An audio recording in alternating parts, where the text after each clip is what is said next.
দিন দিন অপরাধ বেড়েই চলছে, কোনোভাবে অপরাধকে দমন করা যাচ্ছে না। দিনের পর দিন অপরাধী তার কৌশল পাল্টাচ্ছে। আজকের এই ক্রাইম ভিডিওতে আপনাদের সবাইকে স্বাগতম। ঘটনায় ফিরে যাচ্ছি, তারিখ 20-30-2050, রাত তখন 10টা। মিরাজের বাসায় আব্দুল্লাহ বেড়াতে আসেন। আব্দুল্লাহ ছিল মিরাজের এক পুরানো বন্ধু।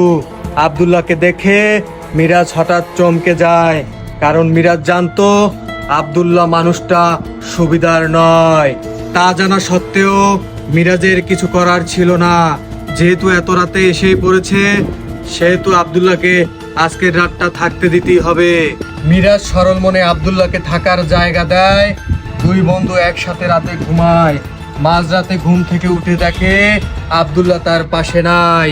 ঘুমের এই ফাঁকে আব্দুল্লাহ রান্নাঘরে গিয়ে হলুদের বাটা চুরি করে নেয়। মিরাজ ঘুম থেকে উঠে আব্দুল্লাহকে না দেখতে পেয়ে অনেক খোঁজাখুঁজি করে। রান্নাঘরে গিয়ে দেখে মিরাজের হলুদের বাটা চুরি হয়ে গেছে।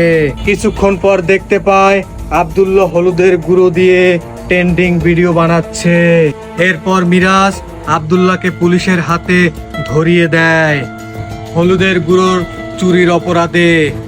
আজকের এপিসোড এই পর্যন্তই শেষ। আজকে যাচ্ছি, তবে যাচ্ছি না। আবার দেখা হবে নতুন কোনো এপিসোডে, নতুন কোনো ঘটনা নিয়ে।